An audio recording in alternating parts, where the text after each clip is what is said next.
Hello Seminary friends, I have a video to show you about the student and parent view of the Seminary and Institutes app. It's been updated with the new readings and how they work. The view from the teacher side is a little bit different and it hasn't been fully updated yet, so that will be coming soon. And I don't know exactly what that will look like, but I wanted to make you aware of what the students and parents can see from the Seminary and Institute app. They should download it. They should log in with their LDS account. In the video below, there's a link to a video to show you where in WISE you can find out what the LDS account username is for any of your students, or if they've even set one up in the first place, to help them with that process of resetting a password so that they can log in. It's important for them to know their church account moving forward with Family Search and even the assessment that you can do online. So them knowing those and logging in on a regular basis to mark off that reading will really be helpful for you to make sure that they're tracking their progress, and so you can know where they're at with their seminary reading. So watch this, and then you can share. I'll have a separate link down below. You can share this video with your parents via WISE, via email. They can download the app and then start helping their students mark off the reading. Thanks.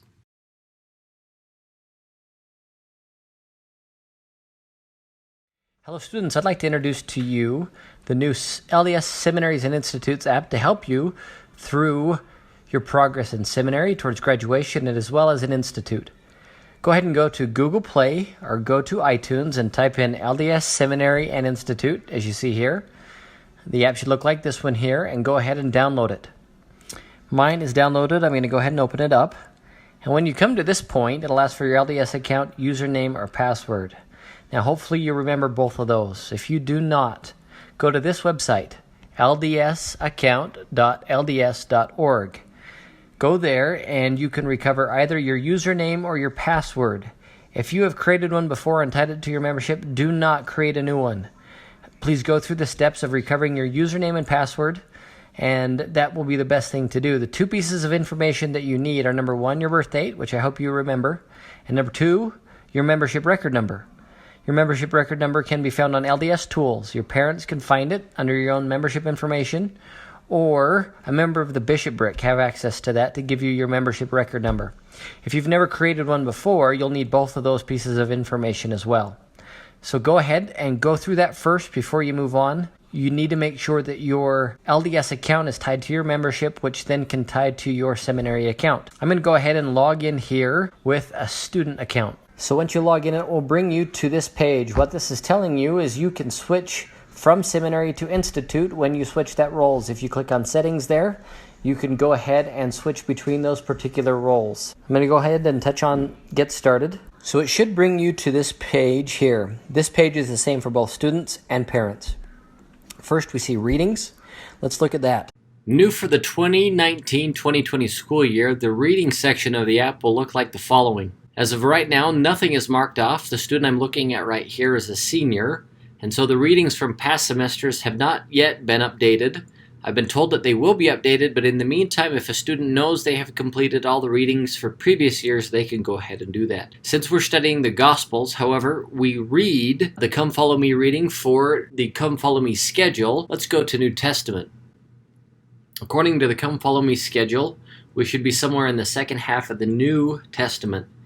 And so, for example, this week in my seminary class, I've encouraged my students to read 1 Corinthians 14 through 16. Let's say they've completed that. All they need to do is touch on that button next to it. It'll take a moment to register, but now if you scroll down, 1 Corinthians 14 through 16 is gone here. So if you notice up here at the top, there is an all. So you can change between unread and all. So this is all of the readings, including the ones they marked off. These are the ones that they have yet to read here. So that's how students and parents can also mark off the readings in the app. Now you'll notice for the Book of Mormon, all of the things that can be marked for reading for Come Follow Me is there.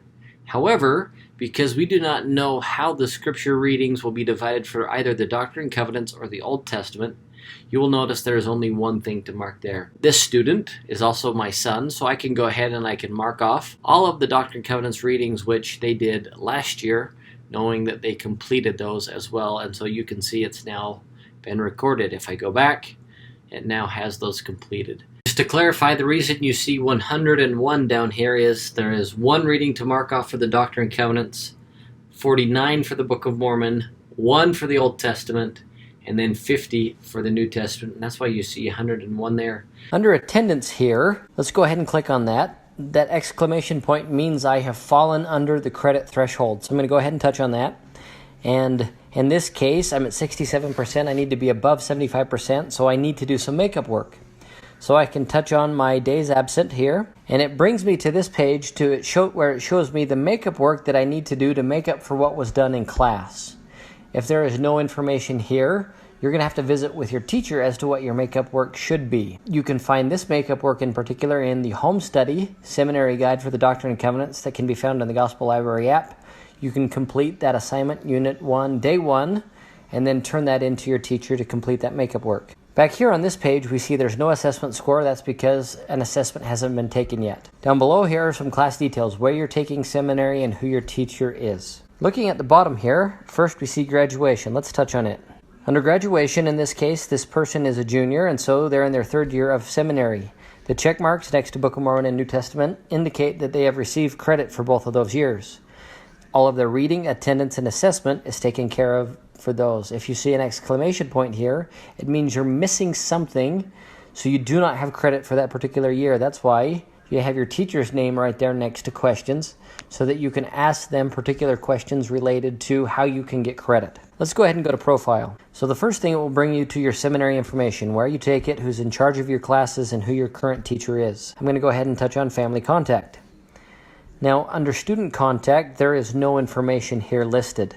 The parent information of this particular student have been grayed out. Students can hit Edit, and they can choose the type of method they'd like to be contacted by, be it text message or email. And so this merely allows the students to receive a text message or an email when the teacher chooses to send a message to the student information system. I'm not going to put one in right now. So here it has parents contact here, and students cannot modify parental contact. Parents can, when they log into this particular part of the app, they can modify their personal contact. That's a brief overview of the student view of the LDS Seminaries and Institutes app. Please download it and start using it to have a successful seminary year.